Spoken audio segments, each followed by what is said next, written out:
Hello and नमस्ते सबैजनालाई। Hope छ सबैजना सन्चै हुनुहुन्छ होला है। म पनि ठिक छु। फर्स्ट अफ अल त सबैलाई welcome back to my new video. And आजको भिडियो हामीले कुरा गर्नेवाला छौँ एबाउट यो कमेन्ट है, तपाईँहरूको कमेन्टको बारेमा आजको भिडियो डिस्कस गर्दैछौँ। सो अन्तिमसम्म हेरेर साथ दिनु होला। कमेन्ट सेयर सब्सक्राइब के गर्न सक्नुहुन्छ गर्नु होला। सो अब चाहिँ तपाईँहरूको कमेन्टको बारेमा डिस्कसन स्टार्ट गरौँ है त। सो अघि भर्खर मैले भनेसँगै आजको हाम्रो भिडियो चाहिँ केको बारेमा हुन्छ भन्दा तपाईँहरूको कमेन्टको बारेमा हुन्छ है। तपाईँहरूले के कमेन्ट गर्नुभएको छ, तपाईँहरूको कमेन्टको हरेक कमेन्टको एन्सर दिने छ आज चाहिँ। सो जाउँ पहिलो कमेन्टतर्फ। तपाईँको पहिलो कमेन्ट छ एकजना भाइले गर्नुभएको छ। उहाँले भन्नुभएको छ युनिभर्सिटी अफ वल्भरह्याम्पटन कस्तो छ ब्रदर भन्नुभएको छ।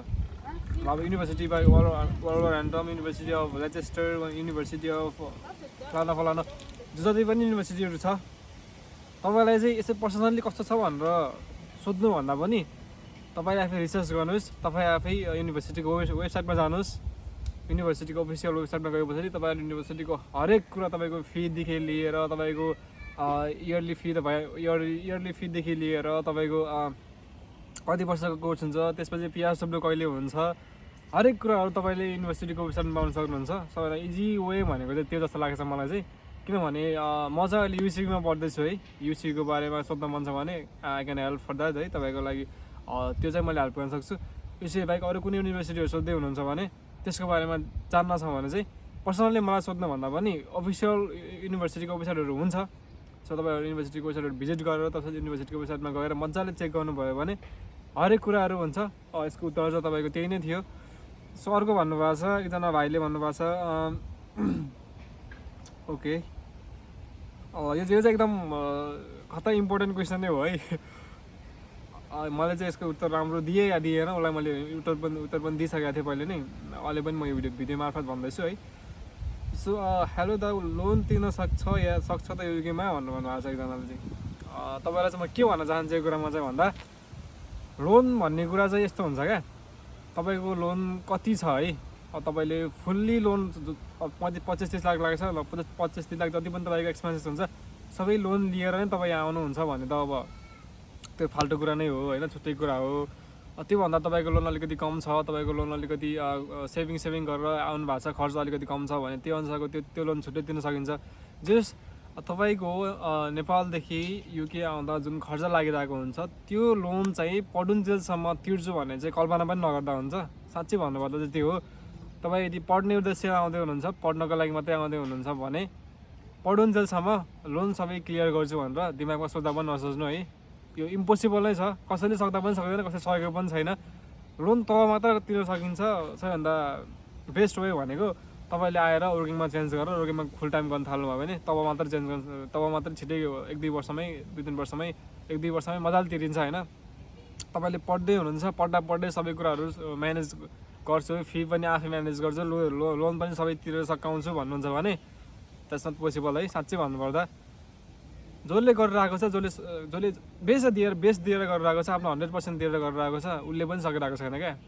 कलेज फी आफै तिर्न, आफ्नो एक्सपेन्सेसहरू आफै खर्च उठाउन, त्यसरी लोन मतलब तिर्न सकिन्छ। मतलब त्यो सबै तिर्न सकिँदैन, तर थोडा गरेर अलिकति गरेर घटाउन सकिन्छ। तर सबै कुरा एकदम जिरोमा लानु सकिँदैन। त्यो चाहिँ मेरो तपाईँको लागि एन्सर थियो है। जो चाहिँ तपाईँले भन्नुभएको छ लोन तिर्न सकिन्छ कि सकिँदैन भनेर। तिर्न सकिन्छ, तर तब सकिन्छ जब तपाईँले आफ्नो कोर्स कम्प्लिट गर्नुहुन्छ। त्यसपछि पिएचडब्ल्यू आउँछ। पिएचडब्ल्यू भन्नाले कोर्स कम्प्लिट गरिसके पछाडि काम गर्ने, फुल टाइम काम गर्ने, लिगल्ली तपाईँले स्टुडेन्ट फुल टाइम काम गर्नु, त्यतिखेर चाहिँ तपाईँले मजाले काम गर्नुभयो भने तपाईँले त्यतिखेर 1 वर्षमै भित्र 1.5 वर्षभित्रमा सबै जति अब तपाईँलाई लागेको खर्च हुन्छ त्यो सबै खर्चहरू पुऱ्याउन सकिन्छ। सबै खर्चहरू तिर्न सक्नुहुन्छ। तपाईँको उत्तर चाहिँ त्यही नै थियो। अर्कोले भन्नुभएको छ एकजना दाइहरूको घर कता हो भन्नुभएको छ होइन। त्यो चाहिँ अब 3-4जना छ सबैजनाको। मेरो घर चाहिँ सबैलाई थाहा छ होला, बेनी है। जसलाई पनि थाहा छैन, जसलाई थाहा छैन उहाँहरूको लागि यो चाहिँ मेरो घर चाहिँ बेनी हो। म चाहिँ बेनीदेखि आएको हो, बेनी सिङ्गा तातुपानी। अनि अर्को छ पोजिटिभ लाइक युट अफ ब्रदर डिएम यो रेजिस्टर सिटी कस्तो छ अरे। सिटीको बारेमा भन्नुभएको छ एकजनाले चाहिँ। सो बर्मिङहाम सिटीको बारेमा भन्नुपर्दा बर्मिङहाम सिटीमा चाहिँ के कस्तो छ सबै कुराहरू मैले योभन्दा अगाडिको भिडियोहरूमा भनिरहेको हुन्छु। जबहरूको बारेमा, त्यसपछि यताको रेन्टहरूको बारेमा सबै कुराहरू मैले पहिले नै भनिसकेको छु। मेरो योभन्दा पहिलाको भिडियोमा गएर चाहिँ तपाईँले हेर्न सक्नुहुन्छ है बर्मिङहाम सिटीको बारेमा जान्न छ भने। त्यो बाहेक लेचेस्टर सिटी भन्नुभएको छ, लेचेस्टर सिटीको बारेमा चाहिँ मलाई अलिकति थाहा छैन है त्यो बारेमा चाहिँ साँच्चै भन्नुपर्दा। सो लेचेस्टर सिटीको बारेमा चाहिँ तपाईँले भन्नुपर्दा त्यसको पनि अफिसियल वेबसाइटहरू हुन्छ सिटीको बारेमा, तपाईँको त्यहाँको युनिभर्सिटीहरू बारेमा, त्यता गएर मजाले भिजिट गर्न सक्नुहुन्छ, मजाले सबै कुराहरू थाहा पाउन सक्नुहुन्छ है। अब अरू छ कमेन्टहरू, लगभग सबै कमेन्टहरू सिमिलर नै छ अरू है, त्यस्तो खासै नयाँ कुराहरू केही पनि छैन।